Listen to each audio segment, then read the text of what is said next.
सज्जन हो, भक्तोत्तम भागवताग्रणी श्री एकनाथ महाराज या अभंगात देवाची प्रार्थना करतात. देवा, माझे मन तुझ्या चरणाशी एकाग्र हो.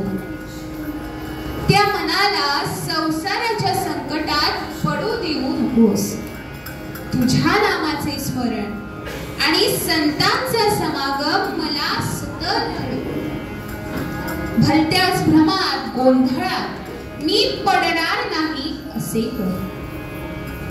पायांनी तीर्थयात्रा, मुखाने रामनाम हरिनाम उच्चारण्याचा माझा नियम सिद्धीला नाही. याशिवाय माझे काहीही मागणी नाही. तुझी सेवा, तुझी भक्ती करण्याची संधी मला कायमची दे. हो, ईश्वराच्या ठिकाणी असलेली आपली भक्ती दृढ व्हावी अशी भूमिका आहे. आजच्या पूर्वरंगात आपली भक्ती उत्पन्न होण्याची किंवा भक्ती स्थिर होण्याची साधने कोणती? तर सज्जन हो, ते भक्ती स्वरूप भगवत प्रेम विषयांच्या त्यागाने, वाईट विचारांच्या त्यागाने उत्पन्न होईल. तसेच अखंड भजनाने, नामस्मरणाने ते भगवत प्रेम उत्पन्न होईल. त्याकरिता विषय त्याग हा महत्वाचा. आपल्या इंद्रियांना भोग देणाऱ्या विषयांचा त्याग करणे हे पहिले साधन आहे. सज्जन हो, हे विषय माणसाला बांधून ठेवतात. विषय म्हणजे वाईट कर्म, व्यसने, भोग, निंदा, अधर्म, असत्य, चमचेगिरी, वाईट बोलणे, वाईट करणे. हे विषय दुःखच देतात. नको रे बाबा, शी शी शी, हे विषय नकोच. हे विषय घातक आहेत, वाईट आहेत. श्री गणेश स्तव स्तोत्रात या विषयांबद्दल, विषयांच्या दुःखाबद्दल वर्णन केले आहे. विषय गोड हे लागले मना, विषय गोड हे लागले मना.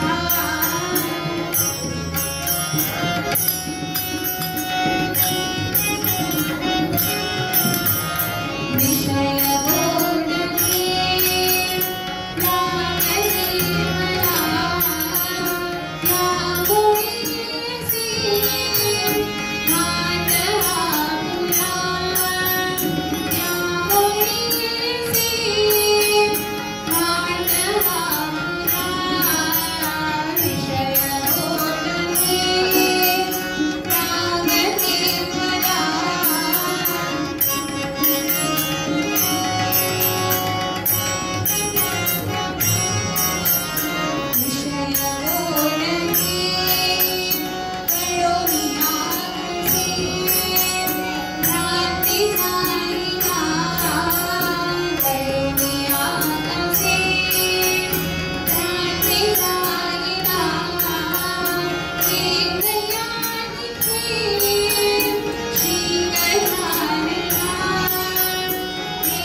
सज्जन हो, विषय गोड हे लागले मला, यामुळे असे घाता तुला. श्रोते हो, आपले मन देवाच्या चरणी लागले पाहिजे. आपला विषय नारायण झाला पाहिजे. आजच्या अभंगात संतांनी आपल्याला उपदेश केला आहे की श्रीचरणी देवाच्या चरणी आपले मन स्थिर राहो. कोणतीही गोष्ट कार्य करण्यासाठी आधी ते मनात यावी लागते आणि मन हेच मुख्य आहे. कवी त्या मनाला उपदेश करताना सांगतात की त्या मनाने आपल्याला भक्ती करण्यासाठी अभ्यास करण्यासाठी शक्ती द्यावी. यावर कवी एका सुंदर पद्यामध्ये याचे वर्णन करताना सांगतात, इतनी शक्ती हमें दे न दाता, मन का विश्वास कमजोर होना.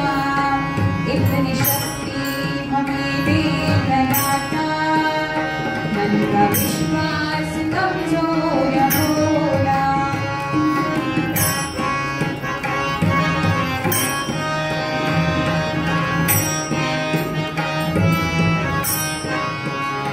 इतनी शक्ति हमें दे न दाता, मन का विश्वास कमजोर होना.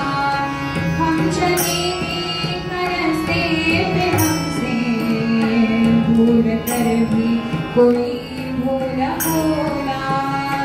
इतनी शक्ति हमें दे न दाता, मन का विश्वास कमजोर होना.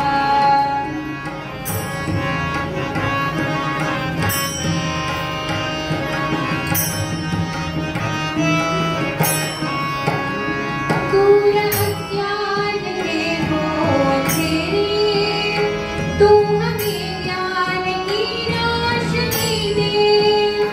दूर अज्ञान में हो तेरे, तू हमें ज्ञान की रोशनी दे. हर बुराई से बच के रहे हम, जिंदगी मेरे भरी जिंदगी में.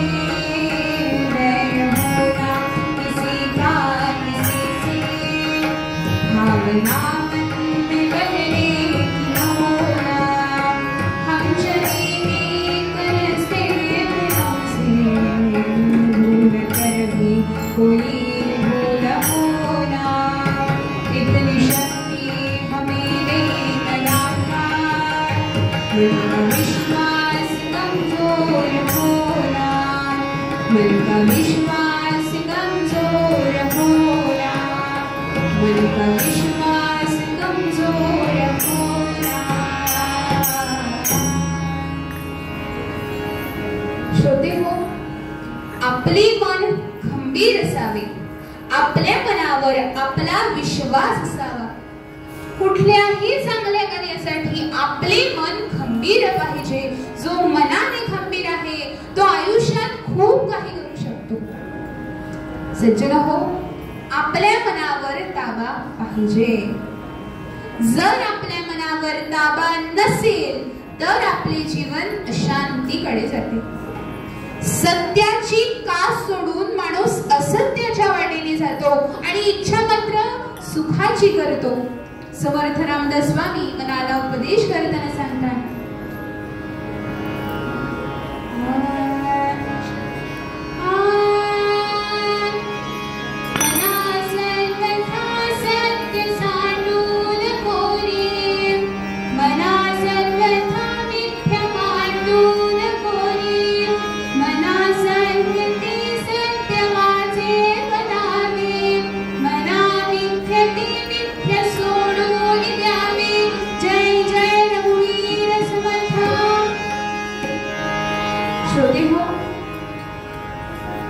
आपले मन खंबीर असावे.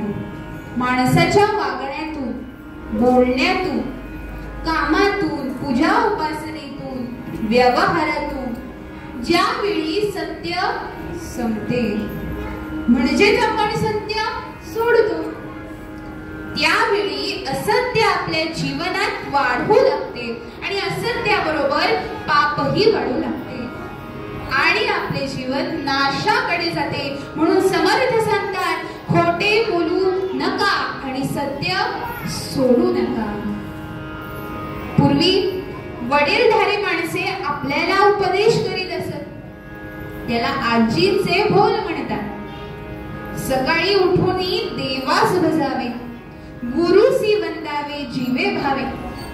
वडिलांची आज्ञा घेतल्या वाचुनी घरातून कुठेही बाहेर जाऊ नाही. दिवसातून एकदा तरी, तुम्ही ऐका हा, दिवसातून एकदा तरी आपल्या आई वडिलांच्या पायावर डोके ठेवून नमस्कार करावा. सज्जनो, यातून आई वडिलांची ही जबाबदारी वाढते आणि आपली नम्रता ही सिद्ध होते. खोटे कधी बोलू नये, कोणासंगे भांडू नये, गोड फार खाऊ नये, चोरी कधी करू नये आणि दिसेल ते मागू नये. अहो, हे चित्ती जो धरील बोल त्याचे कल्याण होईल. अशा प्रकारे आपले मन ईश्वराच्या चरणी ठेवून संसार केल्यास तो उत्तमच होतो. सुभाषितकार म्हणतात, मन एव मनुष्याणा कारणं बंध मोक्षयो, बंधाय विषयात् संगः, मुक्तेहि विषयं मनः. पंढरीनाथ महाराज की जय. सज्जनो, आपले मनच आपल्याला विषयांच्या बंधनात टाकते आणि दुःख देते. आता आपल्याला विषय वासनेतून मुक्त होण्यासाठी नृसिंह भगवान प्रल्हादाला सांगतात की या जगाला सुखी करण्यासाठी मी 2 अमृत निर्माण केली आहेत. त्यातील एक आहे नामामृत आणि दुसरे आहे कथामृत. सज्जन हो, ऐका हा, जेव्हा जेव्हा मनात विषयांचा पापांचा प्रवेश होईल तेव्हा तेव्हा कथामृत म्हणजेच हरी कथा ऐका आणि नामामृत म्हणजेच नामस्मरण करा. आपल्या मनावर हरिनामाचे संस्कार होणे महत्वाचे. आपण चांगले गेले तर आपले चांगलेच होते, पण आजकाल असे कमी दिसते. कारण काय? आज माणसे चांगले बोलतात पण वाईट कार्य करतात. याचा परिणाम दुःखच. आपण काय करतो, काय बोलतो, सत्य काय, असत्य काय, आपण जे करतो ते आपल्या देवाला, आपल्या आई वडिलांना आवडेल का, याचा आधी विचार करावा. वाईट कर्मामध्ये सुख, समाधान, आनंद नाही. सज्जनो, एक मी तुम्हाला दृष्टांत सांगते. हरिनाम का घ्यावं, नामस्मरण का करावं, ती आता कथा आपण ऐकूया. एक विष्णू भक्त असतो. तो विष्णूची सेवा करतो, हरिनाम घेतो, उपास तपास करतो, सर्व काही करतो, लोकांना ज्ञान देतो आणि त्याची जी आयुष्य रेषा असते, त्याचं आयुष्य असतं ते फार कमी असतं. आणि देवाचं एके दिवशी त्याला बोलवणं येतं की तू स्वर्गामध्ये, म्हणजेच त्याला तो मरण पावला आणि तो स्वर्गात जाऊन आपली सर्व अर्धवट कामे सोडून देतो आणि स्वर्गात जातो. आणि स्वर्गात जाऊन तो देवावर रागवतो आणि त्याला देवाला म्हणतो की देवा, हे काय केले रे, मला अर्धवट सोडून, मला सर्व काही कामे माझी अर्धवट सोडून मी इथे आलो आहे. हीच तुझी कृपा माझ्यावर झाली. एवढे तुझे उपास तपास केले, तुझी सेवा केली, लोकांना ज्ञान दिले, याचे फळ तू मला इथे दिलेस. माझी मुले तिथे मी सोडून आलो आहो. तर देव म्हणतो, बाळा माझ्याकडे बस इथे. आणि देव त्याला एक चित्र दाखवतो आणि विचारतो, तुला या चित्रात काय दिसते?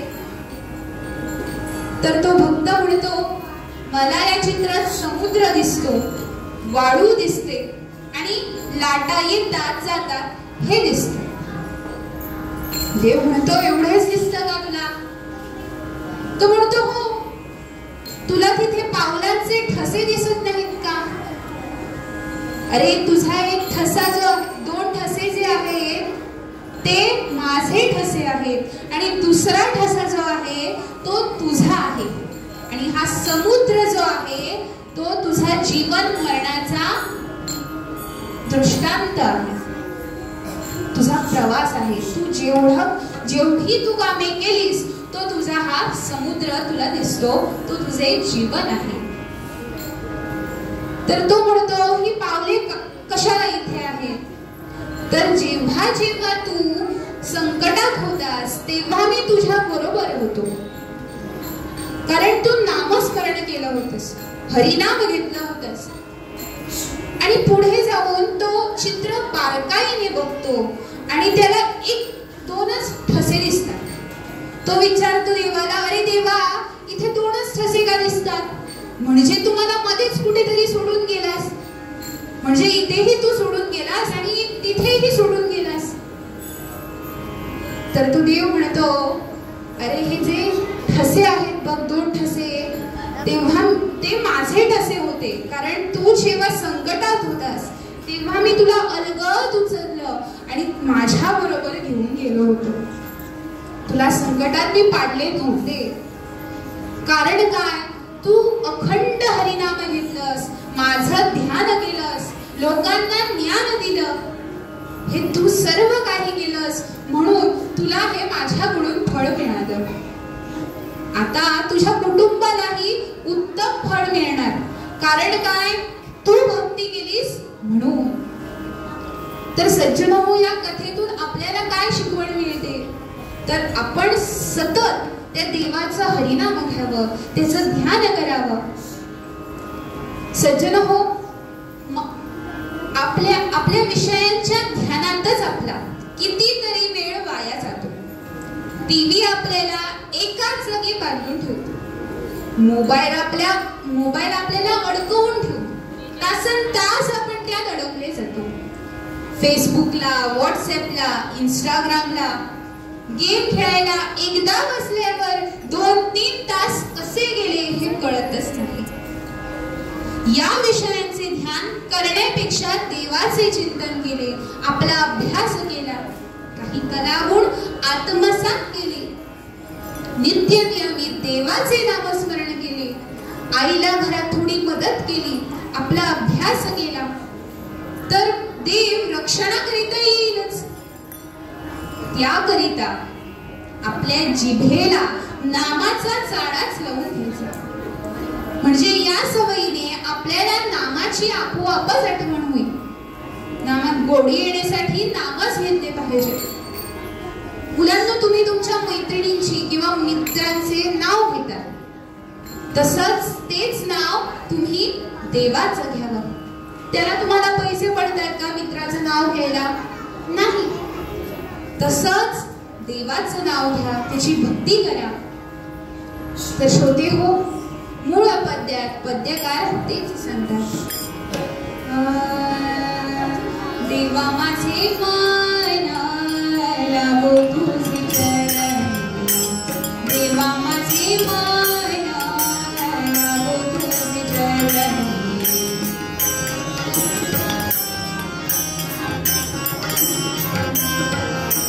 देवा माझे मन लागो तुझे चरणी.